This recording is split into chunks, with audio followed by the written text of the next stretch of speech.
శ్రీమన్నారాయణీయము మొదటి దశకంలోని 8వ శ్లోకం.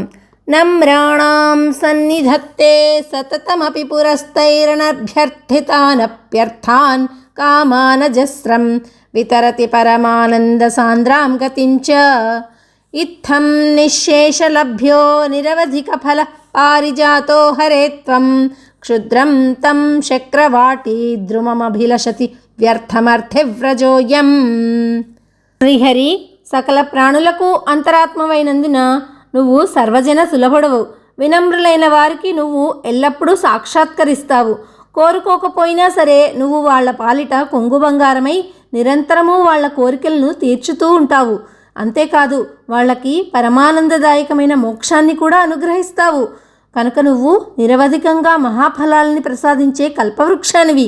కొందరు అర్థులు నీ మహత్యాన్ని తెలుసుకోక ఇంద్రుడి వనంలో ఉన్న కల్పవృక్షాన్ని ఆశ్రయిస్తూ ఉంటారు. అది వ్యర్థము అని వారికి తెలియదు. నువ్వు ఇచ్చే ఫలాలు అనంతములు. మరి ఆ కల్పవృక్షమో పరిమిత ఫలాల్ని మాత్రమే ఇస్తుంది. కనుక నీ ముందు ఆ పారిజాత వృక్షం ఏపాటిది అని నారాయణ భట్టతిరి స్వామితో ఇక్కడ చెప్తున్నారు.